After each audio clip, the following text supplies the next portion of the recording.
donde le damos loor a Jesús, honra, alabanza al que vive por los siglos de los siglos.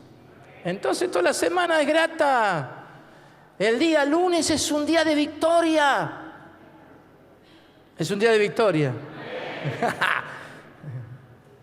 Y el martes ni qué hablar. Sigue el lunes, ¿no? Entonces vamos de gloria en gloria. De triunfo en triunfo. Qué bueno, ¿no? Muy bien, vamos a la palabra del Señor. ¿Ya tiene ahí su Biblia abierta? Trajo su Biblia, por supuesto. El Evangelio según San Mateo, capítulo 5. El Evangelio según San Mateo, capítulo 5. Y vamos a leer desde el versículo 27 hasta el 32. Leo la bendita y gloriosa palabra de Dios. Y si usted se quiere sumar, adelante, hágalo junto conmigo. Oísteis que fue dicho, no cometerás adulterio. Pero yo digo que cualquiera que mira a una mujer para codiciarla, ya adulteró con ella en su corazón. Por tanto, si tu ojo derecho te es ocasión de caer, sácalo y échalo de ti, pues mejor te es que se pierda uno de tus miembros y no que todo tu cuerpo sea echado al infierno. Y si tu mano derecha te es ocasión de caer, córtala y échala de ti, pues mejor te es que se pierda uno de tus miembros y no que todo tu cuerpo sea echado al infierno. También fue dicho, cualquiera que repudia a su mujer, dele carta de divorcio. Pero yo os digo que el que repudia a su mujer, a no ser por causa de fornicación, hace que ella adultere, y el que se casa con la repudiada comete adulterio. ¿Cuánto dicen gloria a Dios? Denle un fuerte pero fuerte aplauso a Jesús en esta mañana. Esta es palabra de Dios. Gloria a Dios.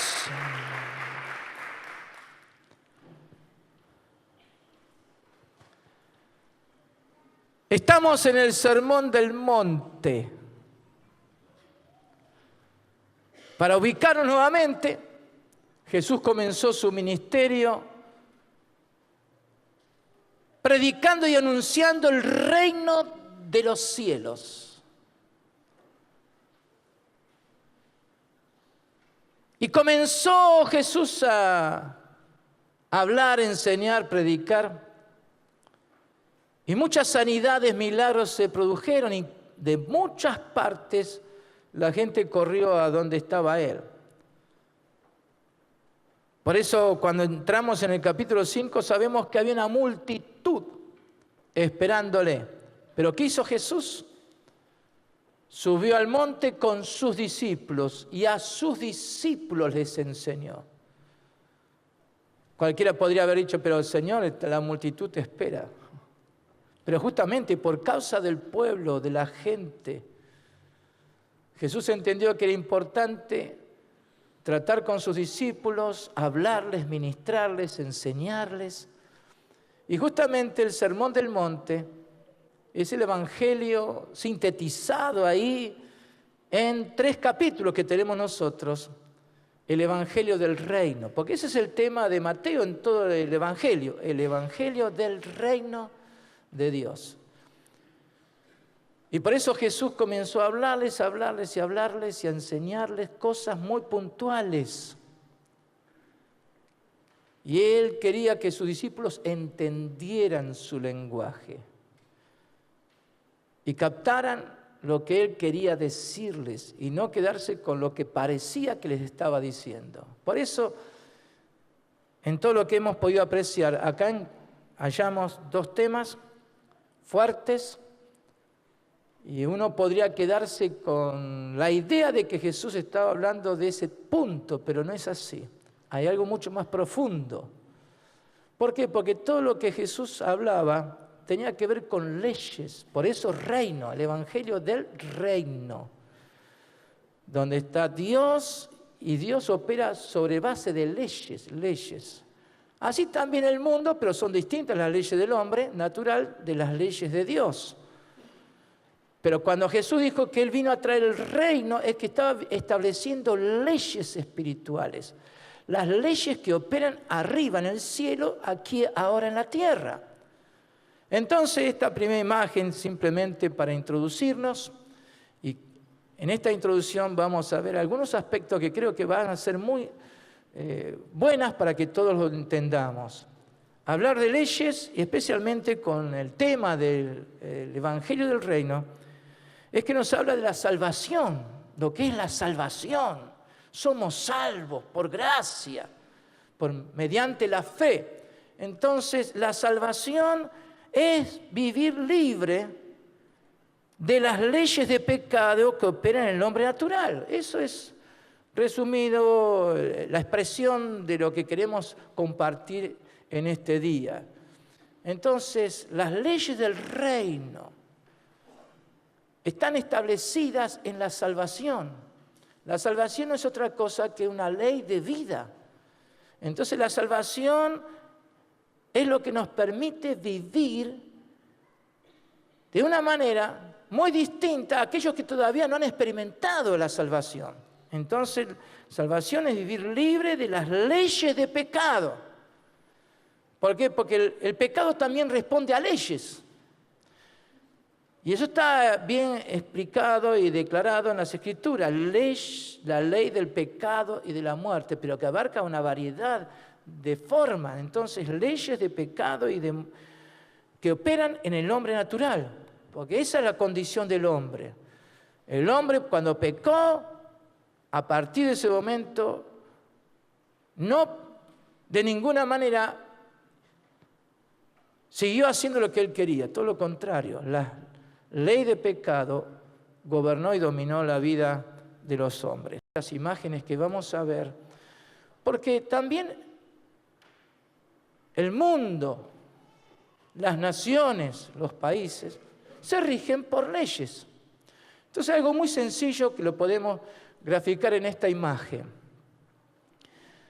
Cuando hay leyes, y ahora viene la imagen, se está preparando, ahí está, vieron, sigilosamente. Las leyes que operan en nuestra nación y en cualquier otra nación. Porque hay leyes. Cuando hay un acto delictivo y hay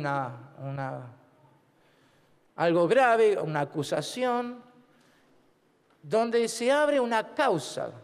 Cuando se abre una causa es que alguien está mostrando que ha habido un acto que va contra las leyes establecidas en un país, en una nación. Entonces, siempre que hay una causa abierta, es porque hay leyes que están diciendo qué es lo que no es bueno, lo que no es correcto, lo que no se tiene que hacer, porque si no, esas leyes van a establecer que la persona está actuando fuera de lugar, está contradiciendo, está afectando lo que ha estado establecido, lo que ha sido establecido, y hay como un acuerdo con esas leyes. Entonces, si hay una causa abierta, porque ha habido un acto contra esas leyes que han mantenido y ordenado una forma de conducta, lo que sigue a una causa abierta es un juicio. Entonces ahí están los jueces juzgando. ¿Qué hacen los jueces? Están viendo si ese acto que ha llegado a ellos está bien o no, si hay culpabilidad o no. Entonces, después del juicio, ¿qué hay? Hay un veredicto y una sentencia. Si los jueces consideran que esa acción fue contra una ley establecida, entonces dictaminan culpable o inocente, una de las dos. Y si es culpable, se tiene que llevar a cabo esa sentencia.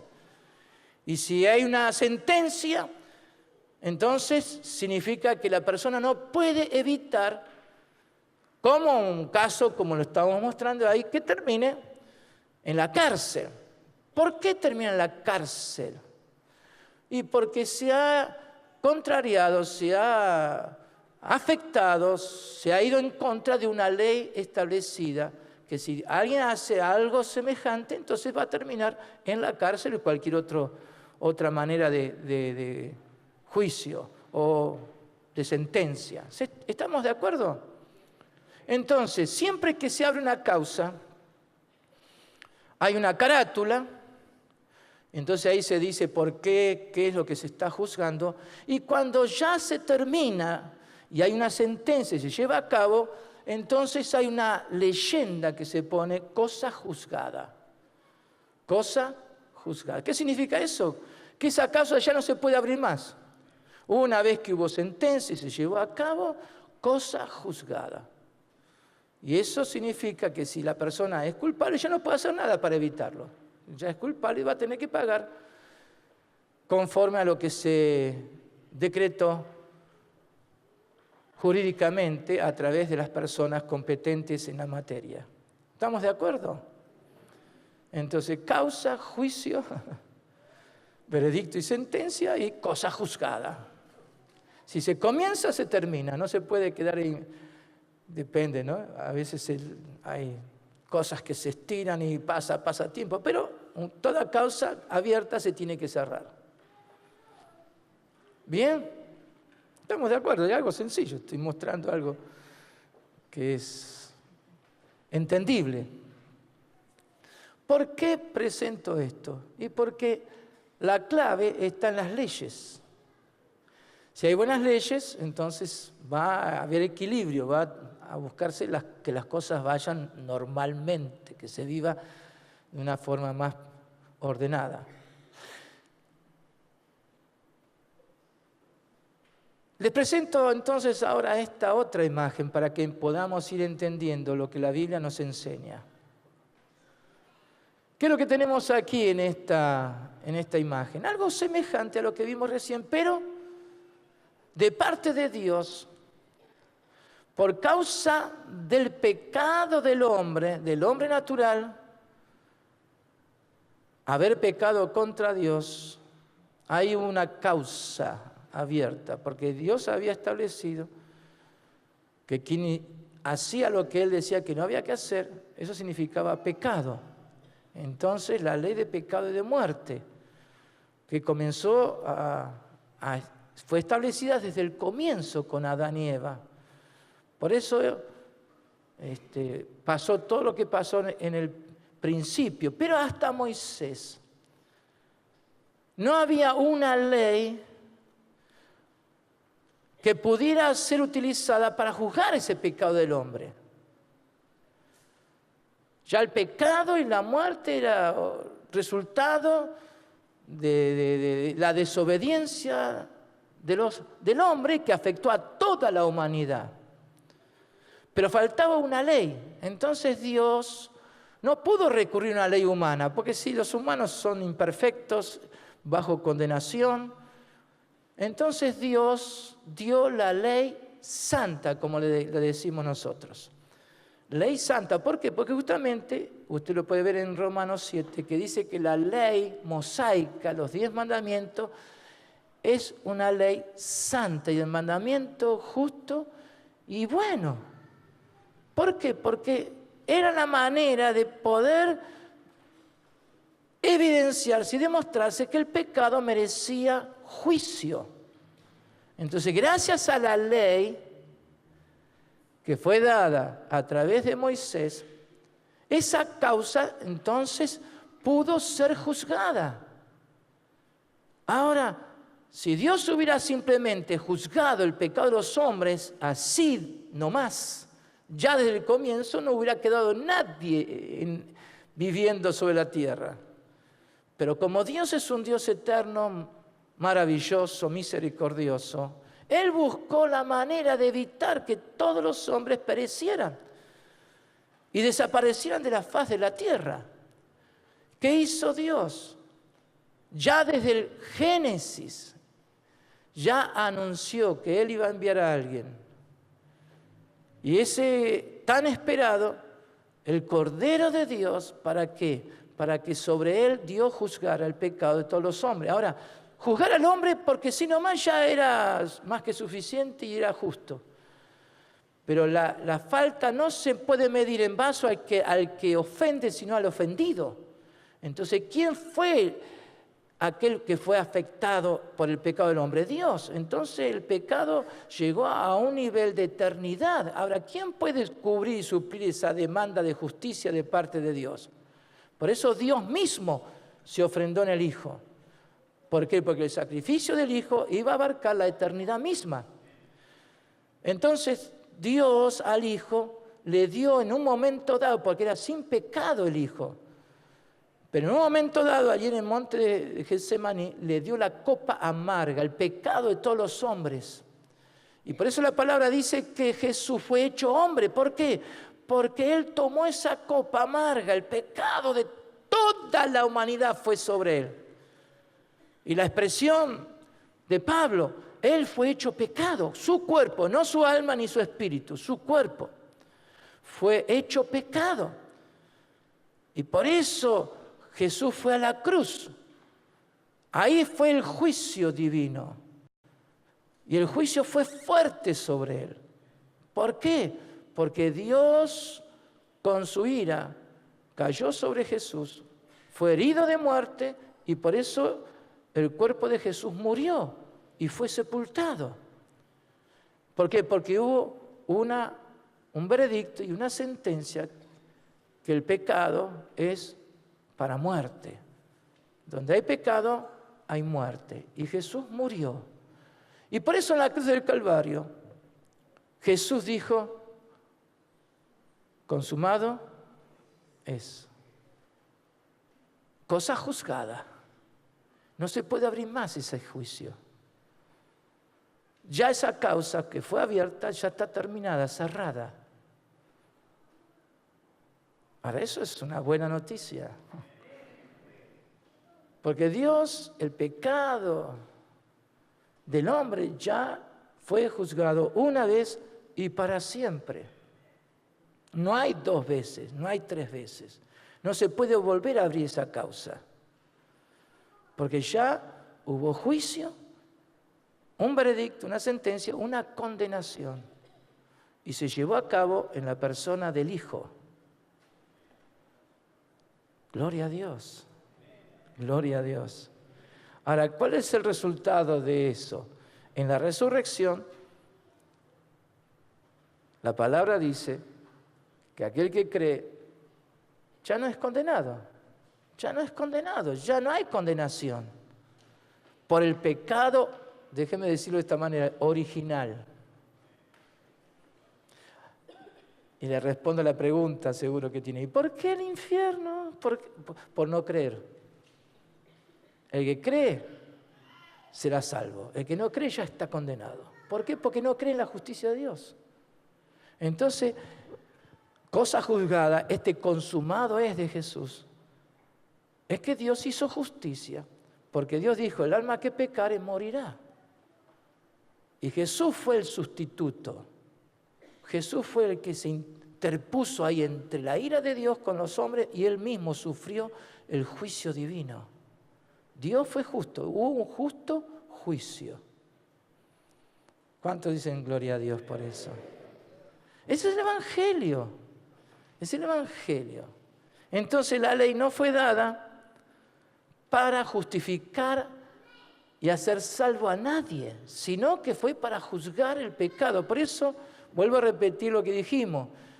En Romanos 10 dice que la ley, el fin de la ley es Cristo. El fin de la ley, para eso fue dada la ley. Para juzgar el pecado de todos los hombres. Bien, otra imagen que podemos presentar. En los Salmos, la palabra de Dios dice que la misericordia y la verdad se encontraron. Porque es un Dios de misericordia. Es el Salmo 85. La misericordia y la verdad se encontraron. Entonces, Dios es un Dios tan grande en misericordia y su verdad prevaleció sobre el pecado. Su verdad. Y esa verdad es eterna porque tenía que ver con todo el plan y propósito de Dios que Dios tenía determinado desde la eternidad. Por eso el Salmo también dice: la justicia y la paz se besaron. La justicia, Dios fue justo con el pecado. Y la paz con Dios se besaron. Entonces, en esa justicia por el pecado, también el resultado es que ahora ya no hay condenación para el hombre en ese aspecto, porque ya, vuelvo a repetirlo, el pecado ya fue juzgado una vez y para siempre. Entonces, esa es la justicia de Dios con respecto al pecado. Dios fue justo. Dios fue justo. Por eso Jesús experimentó esa crisis tan grande espiritual, que hasta su rostro fue desfigurado. Y gimió: Padre, Padre, ¿por qué me has desamparado? Y porque Dios lo hirió de muerte. Dice que el Padre volvió su rostro, pero la ira de Dios fue sobre él. ¿Cuánto dicen gloria a Dios por eso? Ahora, esa es la buena noticia del Evangelio. Ahora, Jesús no quedó en la cruz, ni quedó en el sepulcro, porque entonces ya, ¿qué quedaba después de eso? Nada. Un vacío existencial total. Pero Jesús resucitó. Jesús resucitó. Y todos aquellos que creen en este acto de justicia de Dios y confiesan que Jesús es el Señor y creen en su corazón que Dios lo levantó entre los muertos, porque si Jesús no hubiera resucitado, vana es nuestra fe. Vana hubiera sido toda la obra de Dios hasta ese punto. Pero Jesús resucitó y somos salvos justamente por eso. ¡Qué bueno! ¡Qué bueno! Déjenme ir un poquito más todavía con respecto a este tema. Veamos otra imagen. ¿Qué pasa? Porque el Evangelio del Reino tiene que ver con la fe salvadora, con creerle a Dios. Por eso Pablo utiliza tanto la expresión la obediencia a la fe. ¿Y qué es la obediencia a la fe? Creer, por un lado, que Cristo ya murió, los pecados ya fueron juzgados bajo la ira de Dios en esa cruz y que ahora somos salvos. Somos salvos. Pero ¿qué pasa cuando no se acepta la fe? ¿Qué pasa cuando no se acepta la fe? Porque sin fe es imposible agradar a Dios. Ahora, fe siempre es que vamos a avanzar conforme al plan de Dios, al propósito de Dios. Y sin fe es imposible agradar a Dios. Y todo lo que no proviene de fe es pecado. Ahora, ¿qué significa esa expresión? Es que todos aquellos que no se ajustan a la fe, no aceptan lo que Dios hizo en Cristo Jesús, le están dando vigencia a la ley como si Jesús no hubiera muerto en la cruz del Calvario. Ese fue el conflicto. Porque Jesús explicaba todo este tema y no lo entendían el lenguaje a Jesús. Los apóstoles comenzaron a enseñar la doctrina del Evangelio y tampoco muchos lo entendieron. Pablo mismo fue a los gentiles predicando este Evangelio y ahí estaban los judaizantes diciendo lo contrario, que no había tal cosa de ser salvo por medio de la fe, sino que ellos comenzaron a insistir, los judaizantes, así se lo llama, que debían guardar la ley. Y por eso hemos enfatizado todo eso hasta aquí, y lo seguiremos haciendo.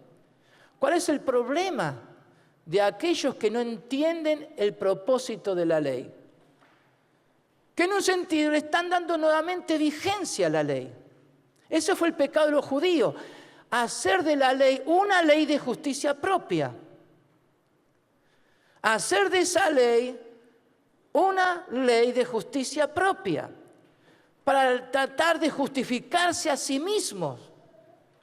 Y tratar de decir, pero nosotros podemos ser libres de esa condenación. Nosotros podemos agradar a Dios. Nosotros podemos hacer las cosas bien si nos proponemos, nos determinamos y hacemos lo que dice la ley. Y Pablo es ahí donde tiene que explicar y explicar y explicar que no es así. Porque los que se ponen bajo la ley, que quieren guardar la ley, están bajo maldición. Porque la ley fue dada para ese fin. Hola. Entonces, ¿qué sucede con aquellos creyentes? Porque ese es el tema. Los creyentes. Y por eso Jesús en el Sermón del Monte hace tanto énfasis en esto. Porque habéis oído. ¿A qué se está refiriendo? A la ley. ¿Qué pasa con los creyentes? No estoy hablando de los inconversos. ¿Qué pasa con los creyentes? Que de pronto le dan vigencia a la ley y no a la fe. Porque la fe tiene que ver con la gracia. Entonces, ¿gracia o ley? Una de dos. Gracia o ley. Y justamente Pablo, escribiendo a los Gálatas, tiene que decirle, pero ustedes, Gálatas, comenzaron por el Espíritu. Aceptaron por la fe esta salvación tan grande que hay en Cristo. ¿Cómo es que ahora se vuelven atrás? ¿Cómo es que ahora quieren guardar la ley? ¿Cómo es que ahora quieren circuncidarse? ¿Cómo es que ahora quieren guardar todas las fiestas y ceremonias y todo lo que el pueblo judío hace? ¿Qué está pasando con ustedes? De la gracia habéis caído. Yo le voy a dar la cita después.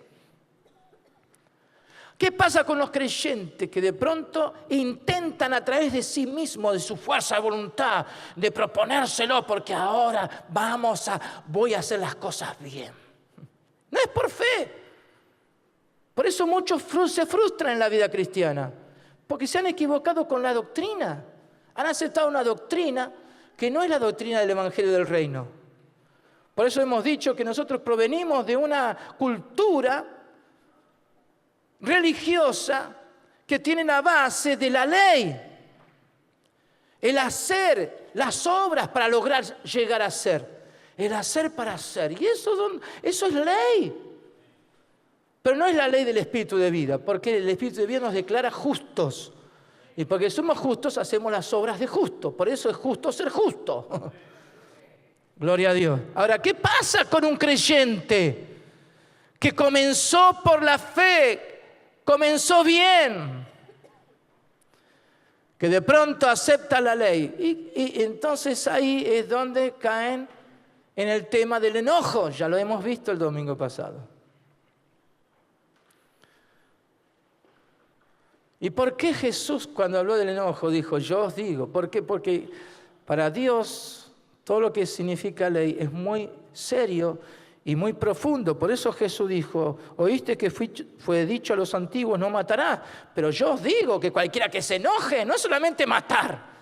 Simplemente el enojo ya es un problema que fue juzgado en la cruz del Calvario. Porque por la ley Jesús cargó con el pecado de todos los hombres. O sea que en la cruz Jesús llevó el enojo tuyo y el mío. Entonces, ¿qué pasa con creyentes que se enojan? Es que le están dando vigencia a la ley. Es como que Jesús nunca murió en la cruz. Es como que Dios nunca juzgó el pecado en Cristo Jesús. No me mire con esa cara. Entonces, ya hemos visto que el enojo no es de Dios. Aunque se le justifique, se diga, pero logré algo. Pero eso es justicia propia. Bien, entonces ahora se suman estos dos temas que hemos leído recién en la Biblia. El tema del adulterio y el tema del repudio, que lleva al divorcio. Entonces son dos temas que Jesús incluye en estas leyes de pecado. Pero un creyente que le dé vigencia a la ley significa que está abriendo una causa que no existe, pero que tiene su juicio. ¿Por qué? Porque va contra la justicia de Dios. Entonces hay un juicio de la misma carne. Y el diablo se aprovecha de eso. Y él se pone por juez. Fíjate lo que hiciste. Y se presenta ante Dios, mirá, este que era creyente, dice que aceptó la salvación. Y la Biblia habla de que el adversario es el acusador de los hermanos. Ahora, ¿cuándo puede acusar? Cuando a alguien le da lugar. Por eso en Efesios 4 dice, no deis lugar al diablo, porque si no, se las sabe todas. Y si alguien se enoja, entonces va el diablo y dice, mira, este es ese creyente en el culto alabado sea el Señor. Y ahora fíjate. Bueno, para poder ir entendiendo un poquito más. Entonces Jesús llega al punto ahora, sobre el mismo tema de la ley, diciendo, cuidado, cuidado. Porque todas estas áreas donde el hombre piensa que, bueno, todo el mundo lo hace, ¿quién no lo hace? Pero eso tiene que ver con el viejo hombre. Entonces, quien haga esto, abre una causa que no es la de Dios. Porque esa ley ya caducó en ese aspecto, ya se cumplió. Jesús dijo, yo no he venido a abrogar la ley, sino a cumplirla. Entonces Jesús ya cumplió con esa ley. ¿Qué quieres? ¿Darle vigencia? No, lo que estás dándole vigencia a otra ley, donde, lo vuelvo a repetir, el diablo se ubica como juez. Entonces, ¿qué pasa? En ese juicio también hay un veredicto y una sentencia. Este jamás va a vivir feliz. Este jamás va a gozar de la salvación. Este jamás. Entonces, ¿qué termina el creyente? Ese es un creyente, ¿vieron? Barbudo. Que en vez de sonreír y alegrarse y gozarse en la bendición, estoy con una cara, ¿no? Como si no fuera creyente, porque se identifica con el inconverso, se identifica con los hombres bajo maldición. ¿Bien? ¿Se va entendiendo? Veamos entonces esta otra imagen.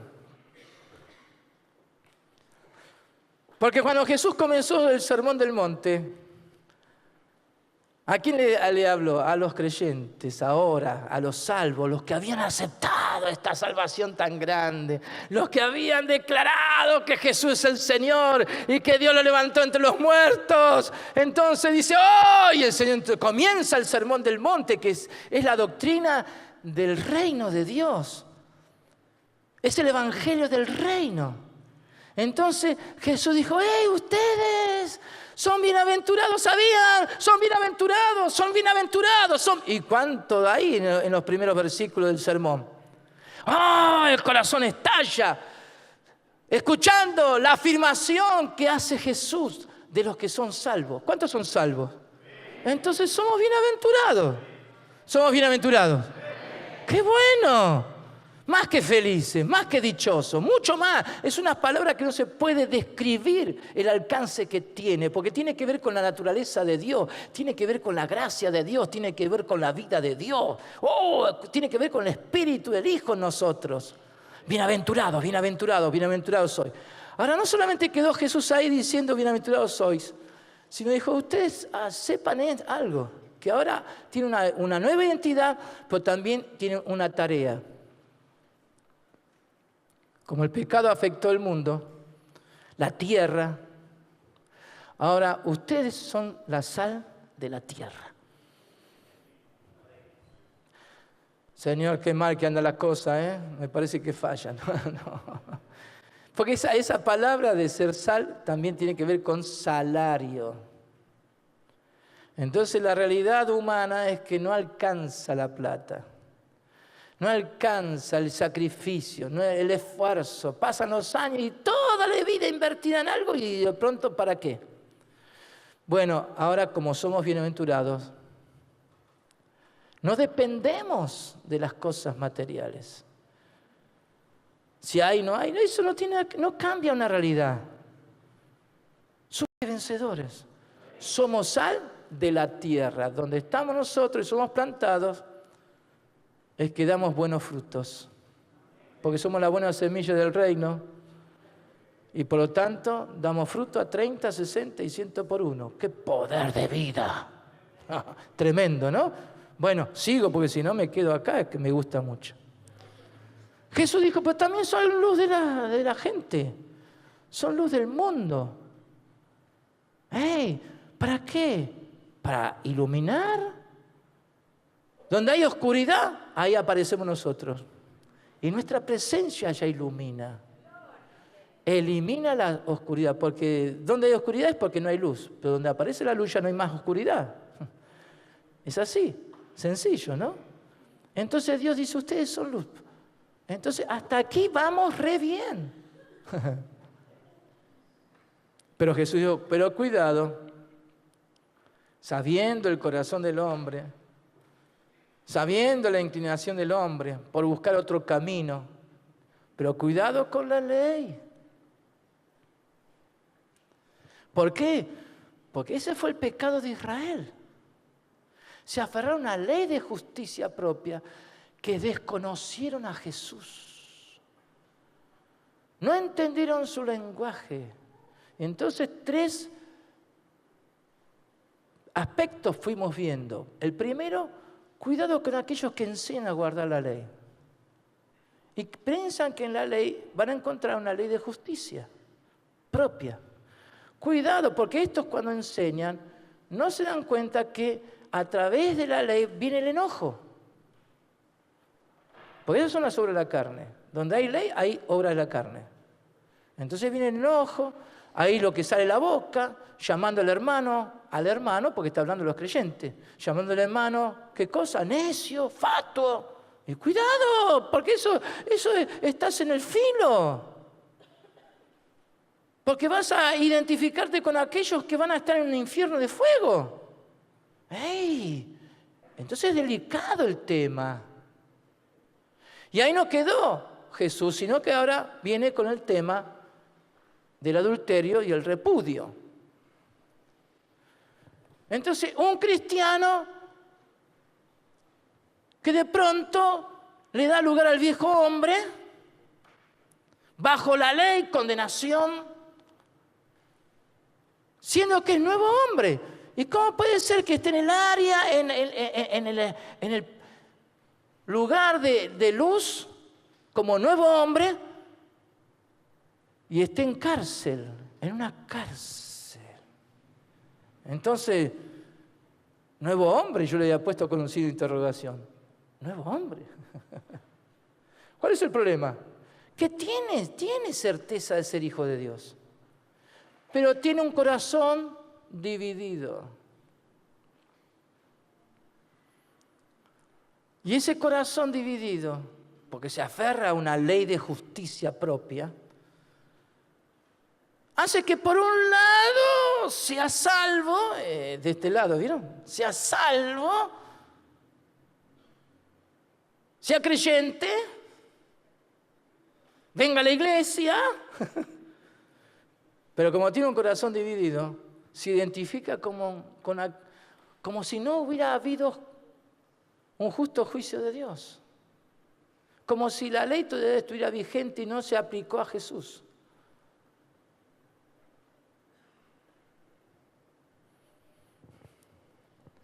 Porque todo lo que dijo Jesús acá tiene que ver con el viejo hombre. Tiene que ver con el hombre que cae en el error de dejarse guiar por su corazón. Siendo que Dios, es muy interesante, en Jeremías 17:9, dice que el corazón del hombre natural es engañoso. Y el profeta dice, ¿cómo es posible entender el corazón del hombre natural? Eso tiene que ver con el viejo hombre. Hay contradicciones, es incoherente todo lo que dice el viejo hombre. Entonces, el creyente tiene que tener cuidado con eso. Ahora, Jesús dijo, oísteis que fue dicho, no cometerás adulterio, pero yo os digo que cualquiera que mira a una mujer para codiciarla,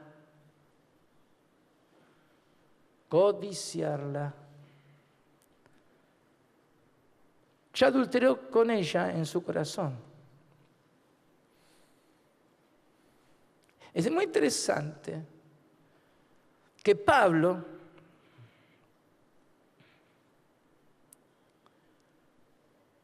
en Romanos capítulo 7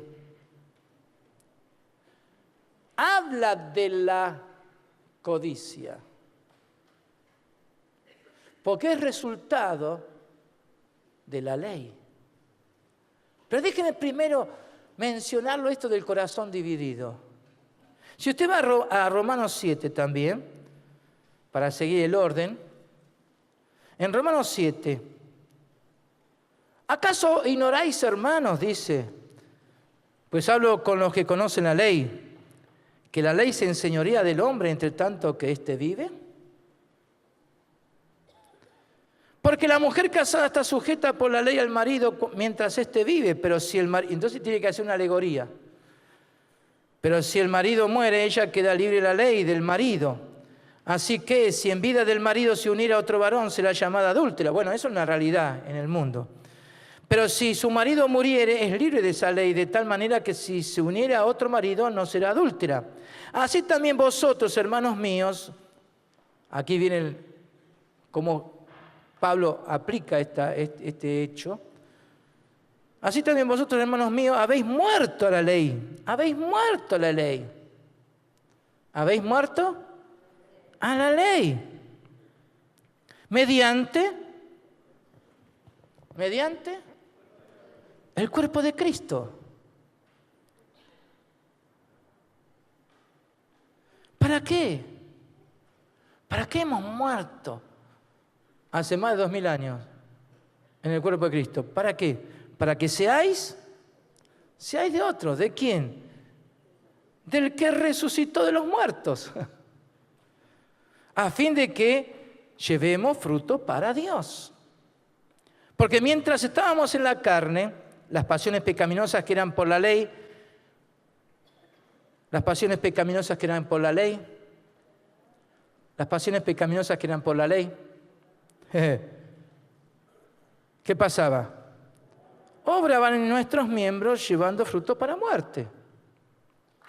Pero ahora, eso es un grito de victoria. Estamos libres de la ley. Por haber muerto para aquella en que estábamos sujetos. De modo que sirvamos bajo el régimen nuevo del Espíritu y no bajo el régimen viejo de la letra. Entonces, ¿ley o gracia? ¿Letra o espíritu? Pero no hay término medio. Entonces, quien tenga el corazón dividido, dice Pablo acá, está adulterando espiritualmente. Porque le está dando vigencia al viejo marido, usando esa alegoría, y se está uniendo a otro. ¿Y cómo puede estar casada con 2 hombres? Así son algunos creyentes, están casados con 2. Qué fuerte que es eso, ¿no? Pero es así, no lo escribí yo, gloria a Dios. Entonces, fíjense lo que sigue diciendo Pablo. ¿Qué diremos pues? ¿La ley es pecado? No, por favor, no. Sí, es santa, justa y buena. En ninguna manera, pero yo no conocí el pecado. Ahora,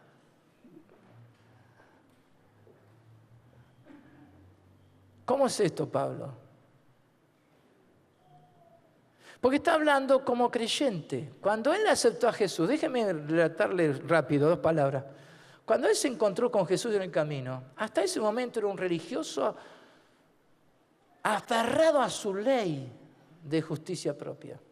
Y era irreprensible frente a la ley, pero establecida por los hombres en ese aspecto. Cuando se encontró con Jesús, se enamoró de Jesús en un sentido. ¿Qué quieres que haga? Señor, mi vida te pertenece. Y comenzó ya mismo desde el momento que fue bautizado y fue lleno del Espíritu Santo a predicar a Jesús y discutía con aquellos que antes estaban a favor de él. Y discutía con todos diciendo que Jesús era el Cristo, Jesús era el Cristo, Jesús era el Cristo. Pero se ve que en el proceso de conversión, a través del tiempo, hubo un momento que de pronto dijo, pero yo conozco la ley. Pero ahora que tengo a Jesús, debe ser que tengo que cumplir también con la ley, porque soy salvo. Bueno, esa mentalidad es de algunos, muchos, que dicen que ahora que uno es salvo, entonces está en condiciones para cumplir con la ley. Entonces, capítulo 7 es la experiencia de Pablo como convertido, como salvo. Quien no pase por capítulo 7 no es creyente. Eso lo insisto cuando enseño Romanos. ¿Por qué? Porque ese es el momento de crisis. ¡Hey! Soy salvo, soy justo. ¿Pero no será que tengo que cumplir con la ley? Entonces Pablo desarrolla todo este tema en capítulo 7 para demostrar el engaño de la carne. Porque la carne se hace fuerte con la ley. Yo puedo, yo pienso, yo siento, yo decido. Yo, mi, y a los caños. Perdón. Termina mal. Bien, entonces Pablo, pero fíjense en esta expresión. Pero yo no conocí el pecado, sino por la ley, porque tampoco conociera la codicia, si la ley no dijera no codiciarás. Con razón Jesús tomó tiempo para enseñar a sus discípulos. ¿Ustedes oyeron lo que dice la ley? Pero yo os digo que aquel que codicia, aún mirando con sus ojos a una mujer, ya adulteró en el corazón.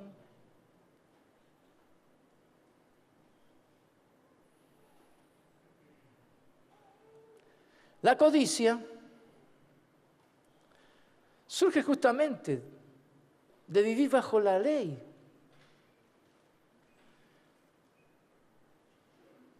El adulterio no surge ¿de dónde? De la codicia.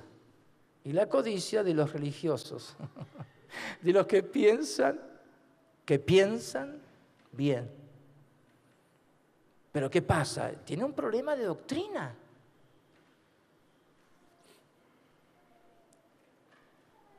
Esta es la lucha entre la carne y el espíritu contra la carne. Para que nadie pueda hacer lo que quiere. Eso está establecido en Gálatas, capítulo 5. Entonces esa es la lucha del creyente y por eso Jesús, vuelvo a repetirlo, tomó tiempo para enseñarle a sus discípulos que lo entendieran el lenguaje de él. Solo con un nuevo corazón podemos ser libres de la codicia y del adulterio. Por eso en Ezequiel 36, versículo 26, Dios dijo lo siguiente: os daré corazón nuevo y pondré espíritu nuevo dentro de vosotros y quitaré de vuestra carne el corazón de piedra y os daré un corazón de carne y pondré dentro de vosotros mi espíritu y haré que andéis en mis estatutos y guardéis mis preceptos y los pongáis por obras. ¡Ey, qué bárbaro! Ahora en Cristo tenemos un nuevo corazón. Tenemos un nuevo corazón, ya no tenemos que andar viviendo en esta franja gris.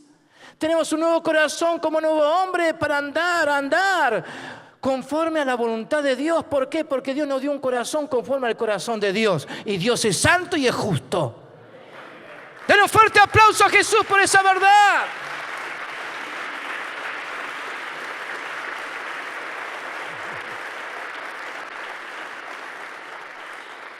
Por tanto, si tu ojo derecho, si tu ojo derecho te es ocasión de caer, sácalo. Ya tenemos armado ahí unas pinzas o algo. Y échalo de ti, pues mejor te es que se pierda uno de tus miembros y no que todo tu cuerpo sea echado al infierno. Y si tu mano derecha te es ocasión de caer, córtala y échala de ti, pues mejor te es que se pierda uno de tus miembros y no que todo tu cuerpo sea echado al infierno. Llama la atención que Jesús habla del ojo derecho, no del izquierdo. Así que tapa tu ojo derecho. Habla de la mano derecha y no de la izquierda. ¿Por qué? Déjenme mostrarles un pasaje muy interesante. ¿Por qué? Porque la parte derecha del hombre habla de fuerza. En Cristo, fuerza y autoridad espiritual. Porque habla de ir adelante. Habla del empuje que hay en Cristo. ¿No? Levanta tu mano derecha. ¿Vieron? Para muchas cosas, ¿no? Levanta tu mano derecha. Porque habla justamente de fuerza y autoridad. Hay una historia, yo se la menciono, en 1 Samuel capítulo 11, que los amonitas se levantaron contra los de Jabes, la ciudad de Jabes. Y como ellos eran más fuertes y ya no había posibilidad alguna de que los de Jabes se libraran de esa amenaza de muerte, los de Jabes, fíjense los amonitas, fíjense lo que dijeron a los de Jabes en el versículo 2. Le dijeron, con esta condición los voy a dejar libres, el rey de los amonitas. Con esta condición los voy a dejar libres. Haré alianza con vosotros, que a cada uno de todos vosotros saque el ojo derecho y ponga esta afrenta sobre todo Israel. Oh, ¿pero qué tenía que ver todo Israel? Sí, porque era una vergüenza. Porque el ojo derecho era lo que estaba para mirar hacia adelante y en la mano izquierda, en el brazo izquierdo, tenían el escudo para defenderse. Entonces, sin el ojo derecho no había posibilidad de batallar ya.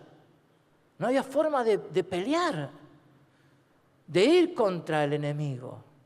Entonces, sacar el ojo derecho por parte de los amonitas era una afrenta a todo el pueblo de Israel. Ahora, qué interesante es eso. Por eso Jesús habla del ojo derecho, del brazo, de la mano derecha. Ahora déjeme decir esto. Si la santidad dependiera entonces de quitar, de echar, de perder el ojo derecho y la mano derecha, terminamos todos nosotros siendo, ¿cómo se dice? Tuertos y mancos.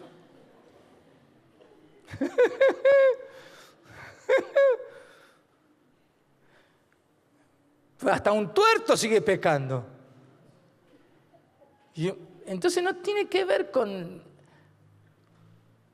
lo tangible, tiene que ver con lo que opera interiormente. Lo que está queriendo decir Jesús,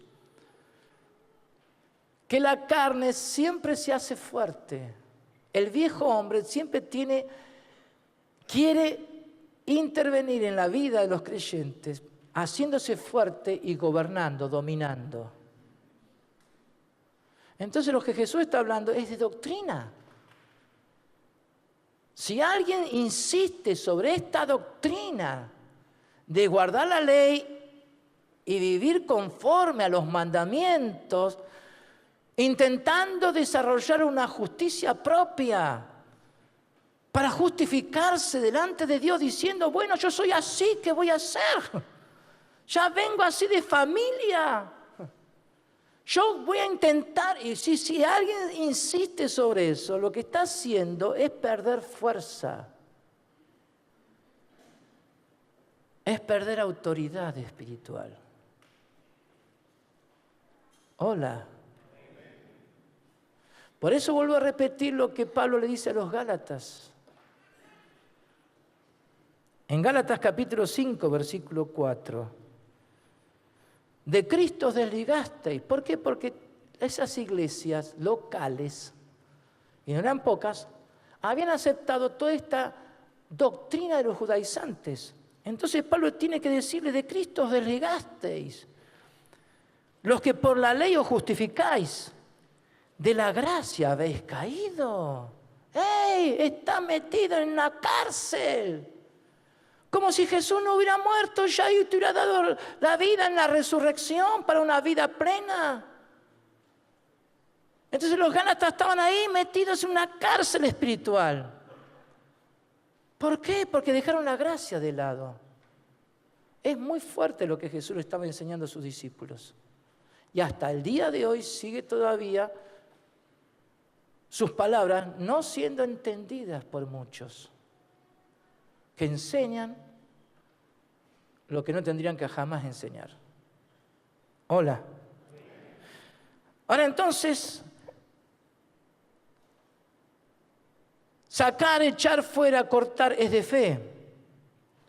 La palabra dice que es necesario, por eso Efesios 4:22, es necesario despojarse del viejo hombre, despojaos del viejo hombre. Ya está, ya no tiene salida, no hay mejora para el viejo hombre. Renuévense en el espíritu y la mente, porque tenemos la mente de Cristo ahora. Renuévense y vístanse del nuevo hombre, creado según Dios en la justicia y santidad de la verdad. ¿Cuánto dicen gloria a Dios? Porque podemos frenar la locura de una doctrina que simplemente va a dar lugar a la carne. Entonces ya no hay codicia y tampoco hay divorcio. ¿Por qué? Porque la palabra dice ahora en el versículo 31, también fue dicho, cualquiera que repudia a su mujer, déles carta de divorcio, arreglemos las cosas fáciles. Ya no aguanta más a la fulana. Las cosas van para mal. Y dale carta de divorcio, chao. ¿Y Jesús qué dijo? Pero yo os digo que el que repudia a su mujer, a no ser por causa de fornicación, hace que ella adultere. Y el que se casa con la repudiada comete adulterio. ¡Ey, Señor! Qué delicado es el tema. Ahora Jesús entró en este punto porque estaba preocupado porque el vecino donde él vivía entró en este problema de divorcio. No, está hablando de doctrina. Está usando esta figura para mostrar que espiritualmente es más delicado y peligroso que aún en la vida matrimonial. Porque el camino al divorcio nace del repudio, el repudio. Ahora déjeme decirle, he intentado encontrarle el significado de esta palabra repudio. Y finalmente lo que es el significado me da pie para decirle una definición personal. ¿Me dejan? El repudio es una acción de desmembramiento. ¿Qué quiero decir con esto? Separar los elementos que conforman un todo o perder progresivamente la unión entre ellos. Desmembramiento. Dividir o separar los miembros o extremidades de un cuerpo. Porque el significado que da cuando se estudia en griego a esta palabra, el significado es este: dejar ir libre, libertar completamente, dejar morir. Eso es desmembramiento, porque si usted se corta un brazo, chao, se muere, se pierde. Se lo deja libre, sí, a la aventura, arreglate como puedas. Ahora, eso mismo está metido dentro de la ley. Porque el que se enoja, el que codicia, porque la ley opera para maldición, para incrementar el pecado en el hombre, termina repudiando. ¿A quién? A los que son de su propio cuerpo. Es como cortarse un brazo, una pierna. Y decir, ya no tengo nada que ver, pero es una acción que no está dentro de lo que es justicia de Dios en Cristo Jesús. Hola. Por eso, corazones divididos no son coherentes. Porque la doctrina del reino es vivir la unidad de Dios. Significa que hay unidad en el propósito. Y la vida tiene sentido sabiendo que la iglesia es una con Cristo. La verdad revelada de Cristo y la iglesia sana las relaciones cabeza-cuerpo. Si hay problemas de divorcio es porque hay un problema de corazón dividido.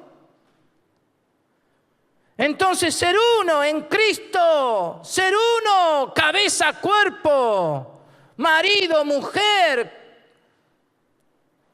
Déjeme decirle, hay 4 aspectos rápidos, se los voy a mencionar, donde se evidencia la unidad del Espíritu en Cristo Jesús. Es que entonces significa tener un mismo corazón. En un matrimonio donde hay alguien, uno de los dos que tiene el corazón dividido, ahí es donde se va a producir un problema serio. ¿Pero qué se necesita para vivir el Evangelio del reino en el matrimonio? Porque es de Dios el matrimonio, Dios lo estableció. ¿Qué se necesita? Tener un mismo corazón. Por aquí se empieza el tiempo de restauración. Por eso cuando viene a matrimonios en conflicto, metete en la iglesia, aceptá a Jesús. Y no estamos para arreglar problemas matrimoniales. Estamos para declarar lo que es justicia de Dios en Cristo. Hola. La unidad se manifiesta en tener un mismo espíritu. Porque si el espíritu es del Hijo, entonces no hay problema. ¿Por qué? Porque el espíritu del Hijo en nosotros es que estamos unidos al Hijo y el Hijo está unido al Padre. Entonces tenemos todo a favor nuestro. Para que nada nos separe, nada se corte, nada venga a traer muerte. ¿Cuánto dicen gloria a Dios? Por eso los celos ni aparecen acá, Yo tengo que controlar, a ver dónde va, qué hace. A ver si se me escapa de las manos. Viene otra, ¿y qué hago yo entonces? Los celos no tienen nada que ver con el espíritu. No sé por qué lo dije, pero lo dije. Chao. Esas son obras de la carne, ¿no? Se piensa que uno va a tener más seguridad y certeza haciendo justicia propia. Bueno, la unidad que hay en el matrimonio es vivir aferrados a la palabra profética. ¡Ey! Porque la Biblia nos declara cuál es nuestra naturaleza. Lo que somos en Cristo. Entonces el esposo ama como Cristo la iglesia, la mujer se somete al esposo como la iglesia se somete a Cristo. Entonces hay unidad, hay gloria, hay vida, nadie es menos ni nadie es más, simplemente que se acepta como Dios nos ha creado. Cuarto lugar, ¿cómo se evidencia esta unidad en el matrimonio? Caminando juntos. Dice Amós capítulo 3, versículo 3, andarán juntos si no estuvieran de acuerdo. Y esa palabra acuerdo es muy interesante porque habla de fijar, cumplir, compromiso, dirigir en una misma dirección. Entonces, dos, ¿qué necesitan? Vivir conforme a lo que son ahora en Cristo Jesús. Ahora déjeme decirle, este acuerdo no es lo que muchos dicen. Acepto lo que me digas y me impongo esforzarme por hacer lo que me toca a mí. Está bien, vamos a buscar un acuerdo entre nosotros. No tiene que ver con eso. Algunos piensan que es poner la voluntad para poder caminar juntos. Eso es hacer alianzas. Y alianza no es lo mismo que unidad. Ser uno no es asunto de alianzas. Alianzas es poner voluntades en un mismo sentido, en algo en común para poder avanzar. No. El acuerdo de que habla la palabra acá es vivir conforme a lo que uno es. Hola. Hoy en día está en moda, ¿no? La lucha de género. Los machistas contra las feministas. ¿Qué es eso? En Dios no existe. Bueno, no es mi tema. Pero tiene que ver con esto.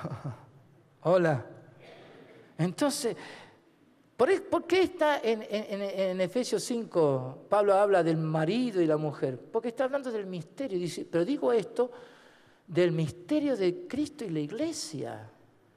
No es que está tratando de solucionar los problemas matrimoniales, sino que está poniéndoles el misterio de Cristo al alcance de su mano, porque está implantado en el nuevo pacto para vivir conforme a Él. ¿Cuánto dicen gloria a Dios por eso?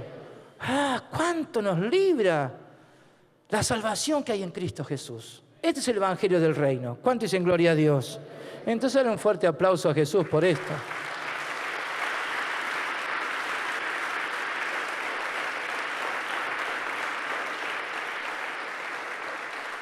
Por eso la unidad es exclusiva de Dios.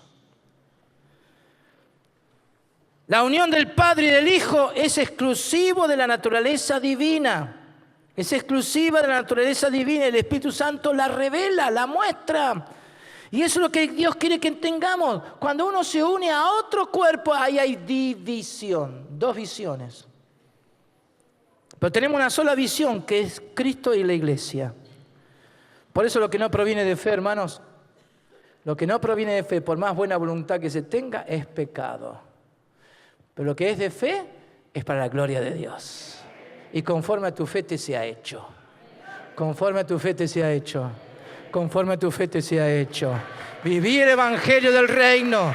Viví el Evangelio del Reino. ¡Gloria a Dios! ¡Gloria a Dios! Pónganse de pie. Si no lo has entendido ahora, lo entenderás después. No te aflijas, así dijo Jesús a sus discípulos. Escuchen nuevamente la palabra, léanla, mediten en ella. Hay riqueza en este sermón del monte. Allí donde estás, simplemente levanta tus manos al cielo. De arriba viene la gracia de Dios, la sabiduría de Dios. No te aferres a una ley de justicia propia. Tené cuidado con la cultura que ha intervenido en tu vida, sea donde sea. Porque el mundo no piensa igual. El mundo no se desenvuelve y se desarrolla como dice la palabra. Tiene sus propios criterios, sus propias maneras. Por eso la iglesia no es de este mundo. Señor, gracias. Gracias. Gracias. Hubo un juicio, un solo juicio con respecto al pecado. Dios hizo justicia. Señor, somos salvos por gracia, por medio de la fe. Y esto no es obra nuestra, sino es don de Dios. Señor, estábamos condenados, esclavos del pecado, sin fe, sin paz, sin esperanza.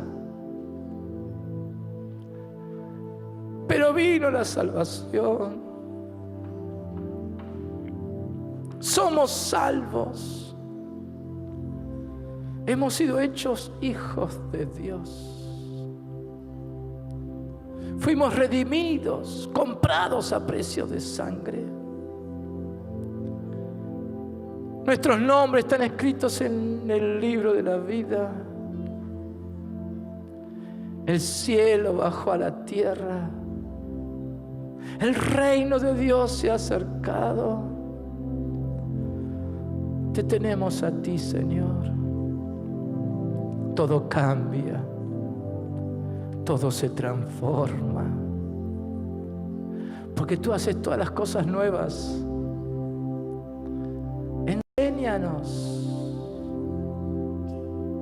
Enséñanos a vivir conforme a lo que ya somos. El Padre y el Hijo uno son. Nada los puede separar. Y ahora el Hijo con la Iglesia. La unión de Cristo y la Iglesia es que somos uno. Y es que está unido al Señor, un espíritu es con Él. Lo tenemos todo, Señor. Lo tenemos todo. Estamos completos en ti. Pero ayúdanos, Señor.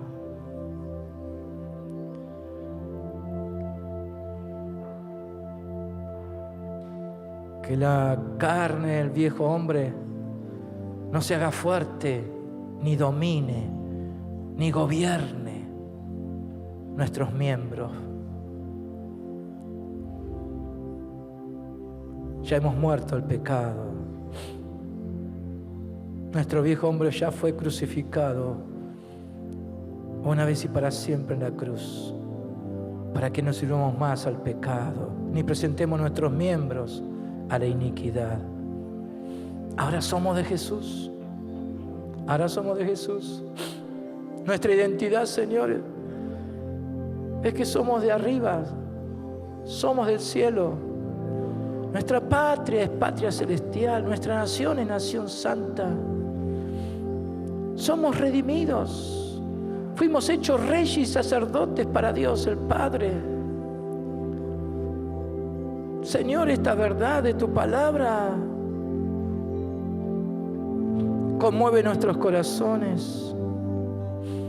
El reino se ha acercado y el evangelio del reino nos ha librado del mal. Señor, yo te pido que esta palabra traiga luz.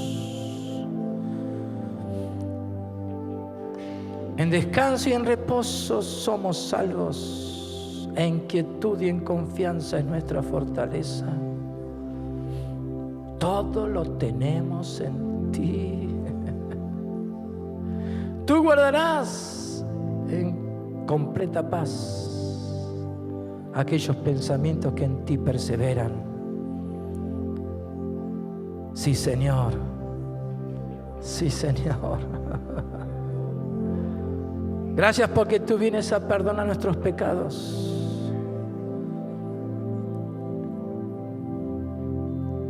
¿Cuántas veces en la vida se toman decisiones equivocadas? Pero ninguna condenación hay para los que están en Cristo Jesús. Los que son libres de la ley del pecado y de la muerte. Porque ya Jesús nos libró. Porque no andamos conforme a la carne, sino conforme al Espíritu. Alabado sea Jesús, alabado, alabado. Señor, si alguien aquí ha tenido un conflicto en su doctrina, ha mezclado una cosa con la otra, se ha dejado llevar por una tendencia natural, carnal. Ha hecho la ley una ley de justicia propia. Señor, donde la carne se ha hecho fuerte, lo cortamos ahora. Quitamos de nosotros ese aspecto, ese área donde se hizo fuerte, la eliminamos ahora. Porque solo queremos agradar a Dios. Ese pensamiento, esa forma de meditar, esa forma de hablar, esa forma de expresar lo que es carne, ahora ya no siga existiendo. Esos argumentos, esa altivez de corazón, esa rebeldía y persistencia en seguir una manera de vivir, ya ahora, Señor, se ha cortado, se ha cortado, se ha quitado. Porque eso es oprobio a todo el cuerpo. Se ha quitado, pero fortalecido el nuevo hombre en las áreas que tenemos en Cristo Jesús. Porque nuestra forma de ver ahora las cosas son distintas. Nuestra forma de movernos es distinta. Hay autoridad en el nombre de Jesús. Señor, en esta semana, enséñanos a discernir y a vivir conforme a la gracia de Dios. Sí, Señor, sí, Señor. Estamos en una semana clave, recordando la Pascua y Cristo nuestra Pascua. El mundo festeja esto, pero sin entender el alcance de la entrega, la muerte de Jesús. Ten misericordia, Señor. Pero ayúdanos a nosotros a gozarnos y a deleitarnos en Cristo Jesús. Señor, el próximo domingo será el domingo de resurrección. Así es nuestra vida, Señor. Todos los días de nuestra vida vivimos en el poder de la resurrección. Ya Cristo murió, mas resucitó victorioso. Por eso, Señor, que sanemos la tierra. Somos sal de esta tierra. Que alumbremos, Señor, a este mundo. Y que aquellos que andan en la oscuridad, sin ver la luz, comiencen a encontrarse con Jesús. Que los atraigamos, Señor. Que seamos luz, trayéndolos a la luz. En el precioso nombre de Jesús. En el precioso nombre de Jesús. Yo te alabo, Señor. Yo te bendigo. Yo te bendigo. Yo te bendigo. Yo te bendigo. Tú eres grande, Señor. Tú eres grande. Yo te bendigo. Yo te alabo. Grandes son tus misericordias. Grande es la luz. Grande es el poder de Dios. Yo te bendigo, Señor. Bienaventurado